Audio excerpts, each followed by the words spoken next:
नमस्कार दोस्तों, आपका बहुत बहुत स्वागत है आपके अपने YouTube channel study with Rami sir में। आज के इस वीडियो में हम जो आईएएस मेंस एग्ज़ाम की कॉपी है जो रवि सर की है, रवि कुमार सिहार सर की।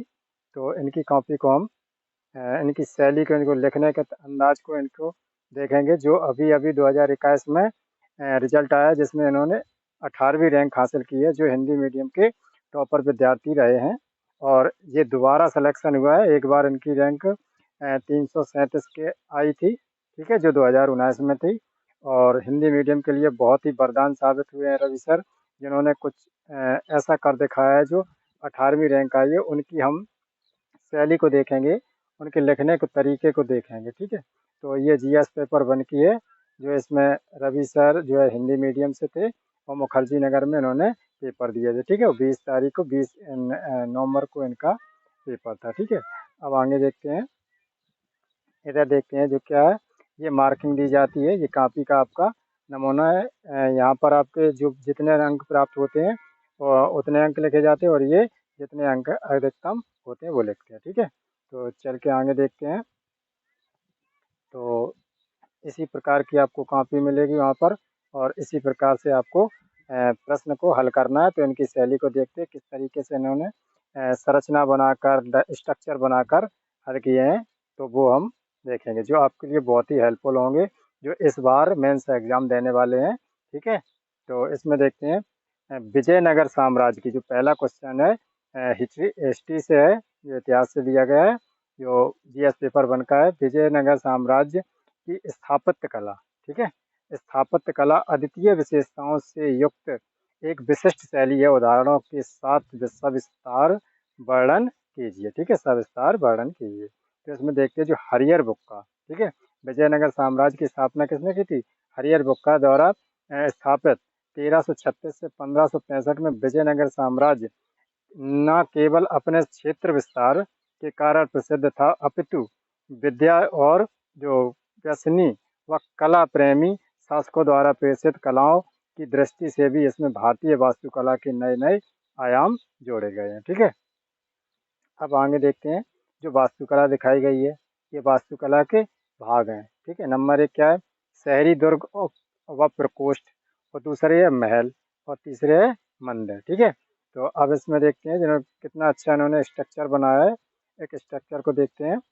शहरी दुर्ग का प्रकोष्ठ के अनुसार जो क्या, शहर 7 प्रकार की चार दीवारी से घिरा था, ठीक है। कौन सी? 7 प्रकार की चार दीवारी से घिरा था। यहाँ पर यहाँ तक कि धान की खेती भी बाहरी चार दीवारी के अंदर ही की जाती थी, ठीक है। तो ये देखिए इन्होंने किस तरीके से स्ट्रक्चर बनाकर भी लिखा है। तो स्ट्रक्चर देखते हैं, यहाँ पर ये क्या है? मुख्य महल है, ठीक है। इसके पहले जो जो 7 वो हैं, इनको पहरेदार के रूप में इनको बनाया, बाउंड्री के रूप में बनाया है। और यह ऊंचे प्रकोष्ठ, और ये प्रकोष्ठों को देखते हैं। और यहाँ पर इसी के अंदर जो है इनकी खेती हुआ करती थी। तो यहीं पर मंदिर है, ठीक है।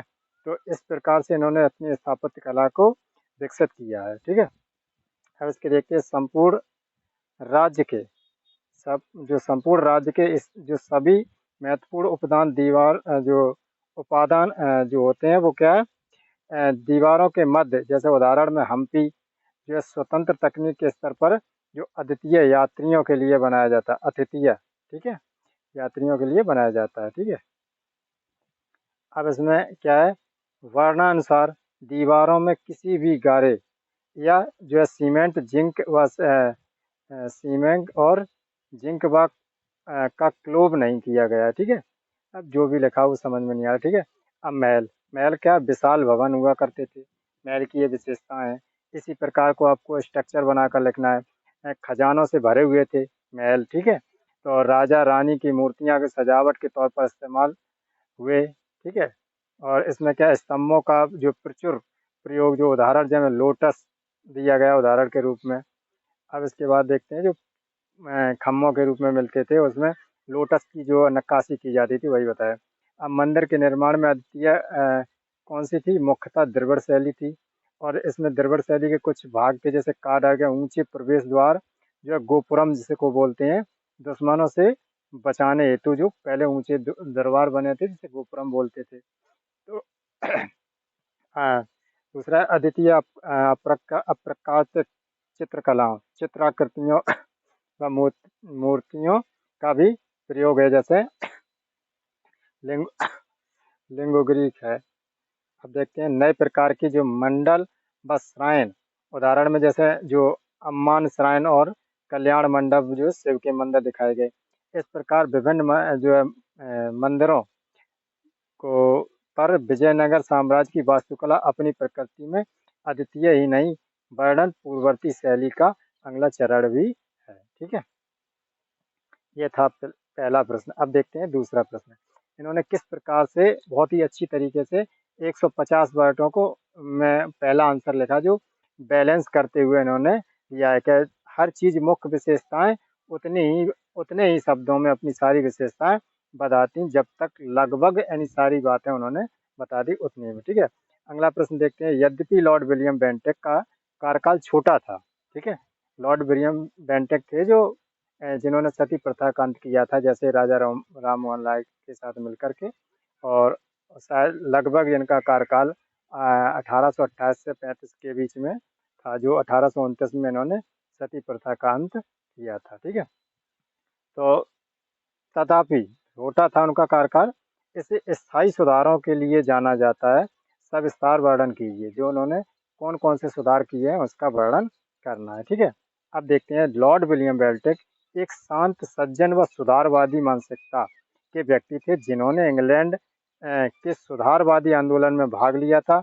अतः यही मानसिकता भारतीय कार्यकाल में, जो 1823 से 1835 तक, ठीक है, में भी दृष्टिगोचर होती है। ठीक है, अब देखिए इन्होंने कितनी अच्छी तरीके से अपनी सारी बात थोड़े से यानी छोटे से पैराग्राफ में कह ली, जो उन्होंने पूरा चलचित्र विलियम बेंटिक के रूप में दे दिया। ठीक है, अब इसको आगे देखते हैं उनके कौन कौन से प्रशासनिक सुधार थे। ठीक है, आंसर की शैली यही होनी चाहिए, पहले उनके बारे में लिखना चाहिए और बैलेंस बनाते हुए चलना चाहिए। ठीक है, अब प्रशासनिक सुधार का केंद्रीय शासन व्यवस्था, जो चार्टर अधिनियम 1833 के तहत बंगाल के जो गवर्नर जनरल को भारत का गवर्नर जनरल कहलाने लगा, जो एकमात्र क्या था, एक समान प्रशासक को बढ़ावा देता है।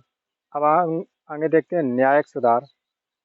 तो न्यायिक सुधार में क्या, प्रांतीय न्यायालय जैसे सिविल और वह सर्किट जो कोर्ट हैं, वो अपराधी जो है सिविल कोर्ट और सर्किट कोर्ट मतलब जो है क्रिमिनल कोर्ट को समाप्त कर शक्तियों जो पहले कमीशनों के बाद में जिला कलेक्टर को सौंप दी गई, जो जिला कलेक्टर थी उनको सौंप दी गई थी कि आप उनके बारे में निर्णय लें। ठीक है, अब यह खर्चीली न्याय की व्यवस्था थी। लंबित मुकदमों के अधिक संरचना, मतलब बहुत दिनों से मुकदमे पड़े रहते थे, तो उन्होंने इसमें फेरबदल कर दिया। ठीक है, अब देखते हैं रियासतों की प्रतिनीति रही, जो बेलेजली और हेस्टिंग के बजाय जो हस्तक्षेप किए गए थे, कि हस्तक्षेप की नीति अपनाई गई थी। अकारण हस्तक्षेप के दखलंदाजी नहीं हुई, तो क्या इसमें धार्मिक सुधार भी किए कुछ। अब धार्मिक सुधार देखते हैं। जो सती प्रथा का उन्मूलन किया 1829 में।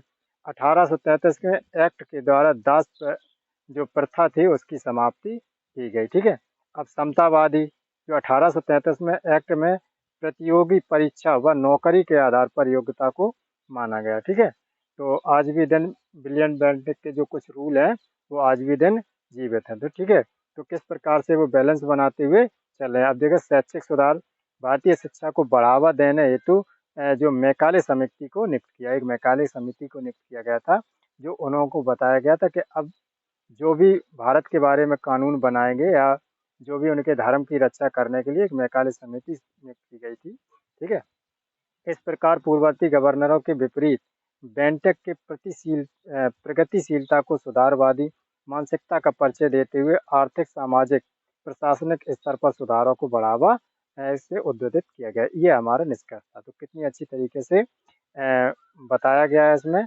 तो उम्मीद है कि आपके लिए बहुत अच्छा साबित हुआ होगा। ठीक है, तो आगे अब हम फिर दूसरे पार्ट में आगे के क्वेश्चन देखेंगे और एक एक करके लगभग सभी सारे क्वेश्चन हम एक दूसरे को लिंक करके कवर करेंगे, एक पार्ट दो पार्ट से। और जिसमें अगर आपको इसका पीडीएफ चाहिए तो हमारे टेलीग्राम चैनल को ज्वाइन कर लीजिए। टेलीग्राम चैनल पर आप स्टडी विद रानू सर लिख कर सर्च करेंगे तो वहाँ पर आपको मिल जाएगा। हम सारे पीडीएफ उस पर शेयर कर देंगे, आपको पेपर मिल जाएगा। ठीक है, धन्यवाद।